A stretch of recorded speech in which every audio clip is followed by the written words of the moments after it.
3,000 years ago, one of the most sacred objects in biblical history vanished and no one knows where it went. The Ark of the Covenant was not simply an ancient chest. According to the Bible, it represented the presence of God among the Israelites. It was carried into battle, placed inside the most sacred chamber of the tabernacle, and eventually brought into Solomon's temple in Jerusalem.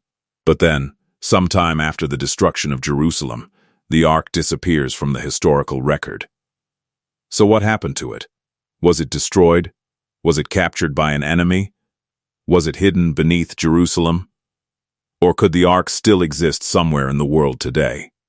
For thousands of years, these questions have fascinated historians, archaeologists, religious scholars, and explorers. But to understand the mystery, we have to go back to the beginning. According to the book of Exodus, the Ark was constructed during the time of Moses. The Israelites were traveling through the wilderness after their departure from Egypt, and they were instructed to build a sacred sanctuary known as the tabernacle. At the center of this sanctuary was the Ark of the Covenant. The biblical description presents the Ark as a wooden chest covered with gold. It had rings on its sides through which poles could be placed, allowing it to be carried without directly touching it. On top was a golden cover known as the mercy seat, above which stood two golden cherubim, with their wings facing toward each other. But the physical design was only part of the story. The Ark was considered sacred because it was associated with the divine presence. Inside it, according to the biblical account, were the stone tablets containing the 10 Commandments.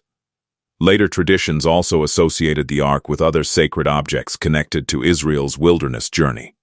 The Ark was kept behind a veil in the tabernacle, in the place known as the Most Holy Place.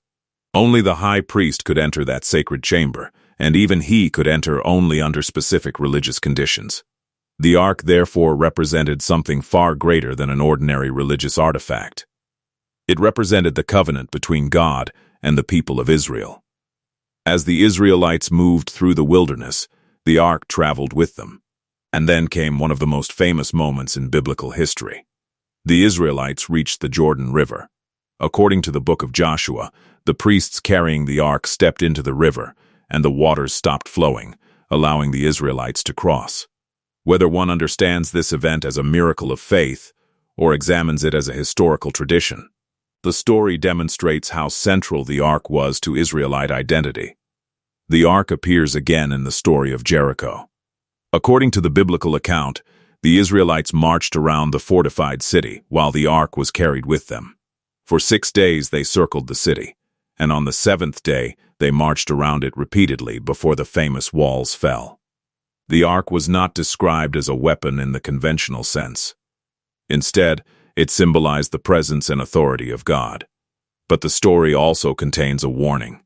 The Israelites eventually lost the Ark to the Philistines. This happened during a period when Israel was struggling against its enemies. The Israelites brought the Ark into battle, apparently believing that its presence would guarantee victory. But they were defeated. The Philistines captured the Ark. Imagine the significance of that moment. One of the most sacred objects belonging to Israel had fallen into enemy hands. The Philistines took it to the city of Ashdod and placed it inside the temple of their god Dagon. According to the biblical account, strange events followed. A statue of Dagon was found fallen before the Ark. Then the Philistines began experiencing severe problems in the cities where the Ark was taken. Eventually, they decided that keeping the Ark was too dangerous. They placed it on a cart and sent it back toward Israel. The Ark eventually returned to Israel. But it did not immediately return to Jerusalem. For years it remained at a place called Kiriath Jearim. And then, centuries later, the story reached its greatest moment. King David wanted to bring the Ark to Jerusalem. David had established Jerusalem as the political center of his kingdom, and bringing the Ark there would give the city enormous religious importance. But according to the biblical account, something went terribly wrong during the journey. The Ark was being transported on a cart. When the oxen stumbled, a man named Uzzah reached out to steady the Ark. He was struck down. The story became a powerful reminder that the Ark was not an ordinary object that could be handled casually.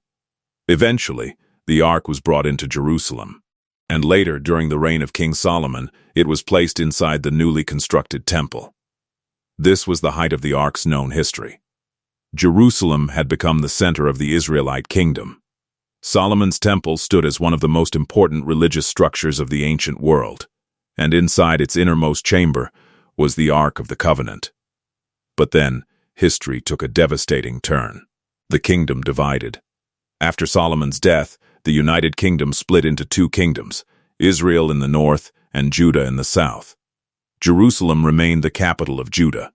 For generations, the temple continued to stand. But powerful empires were rising around the region.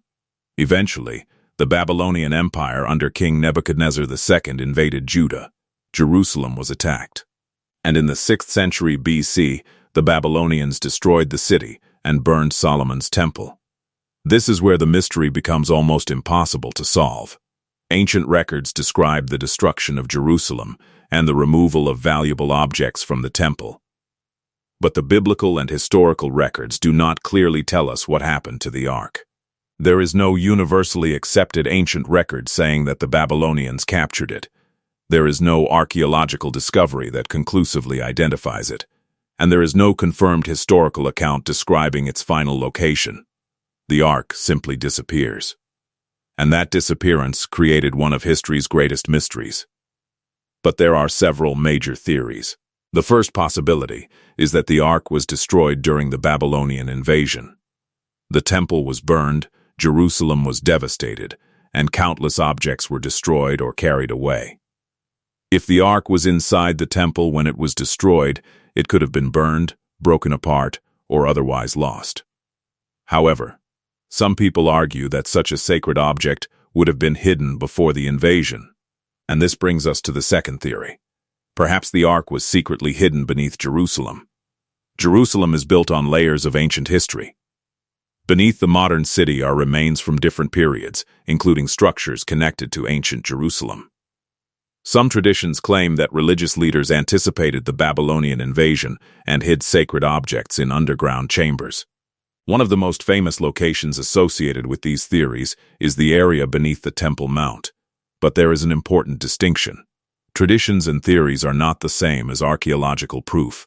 No excavation has conclusively discovered the Ark beneath Jerusalem, and access to many areas connected with ancient religious structures is extremely limited. So the underground theory remains exactly that, a theory. Another possibility is that the Ark was taken as war treasure. Ancient conquerors commonly removed valuable objects from defeated cities.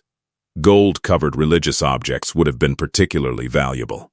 If the Ark was captured by the Babylonians, it might have been transported to Babylon and eventually destroyed, melted down, or lost. But again, there is a major problem. The surviving records do not provide a definitive identification of the Ark among the objects taken from Jerusalem. And that missing evidence keeps the mystery alive. Then there is another extraordinary tradition. Some traditions connect the Ark with Egypt, others connect it with Arabia, and one of the most famous traditions places the Ark in Ethiopia. According to Ethiopian tradition, the Ark is preserved in the city of Aksum, inside the Church of Our Lady Mary of Zion. A guardian is traditionally said to protect the sacred object and remain dedicated to it. But there is a crucial problem. The object kept there has never been independently examined in a way that would allow historians to confirm that it is the biblical Ark. Therefore, Ethiopia provides one of the most fascinating traditions surrounding the Ark, but not a universally accepted archaeological identification. And this raises an even bigger question. Why has the Ark never been conclusively found? Part of the answer may lie in the nature of ancient history itself. We often imagine that ancient civilizations left behind complete records. They did not. Wars destroyed archives. Cities were burned. Buildings were demolished and rebuilt. Objects were stolen, melted down, buried, or simply forgotten. Thousands of years can erase enormous amounts of information. Even major events can disappear from the historical record. And the Ark may have suffered the same fate. But there is another fascinating possibility. Perhaps the Ark was deliberately removed from the temple before its destruction. The Bible itself does not give us a clear account of such a hiding.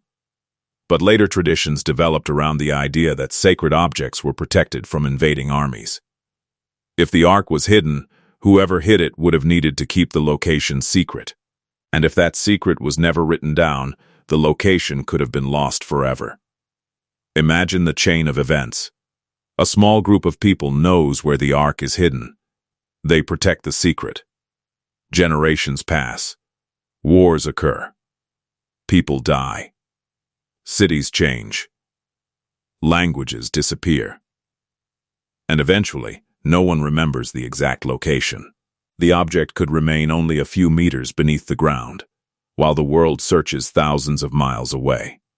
This is what makes the Ark mystery so compelling. It is not simply about finding an ancient box. It is about discovering whether one of the most famous sacred objects in biblical history survived the collapse of the ancient world. There is also a fascinating clue from the biblical book of Jeremiah. In a passage describing a future time, Jeremiah speaks about the ark and suggests that people would no longer focus on it in the same way. Some interpreters have connected this passage with the idea that the ark would eventually cease to be central to religious life. But this does not tell us where the ark went. It only adds another layer to the mystery. Another important question is whether the ark even survived into the period after the Babylonian destruction. When the Second Temple was later built in Jerusalem, ancient Jewish traditions indicate that the ark was not present in the same way it had been in Solomon's temple. This is extremely significant. The Second Temple stood for centuries, yet the ark does not reappear in reliable historical records. That means the disappearance was not temporary. It became permanent.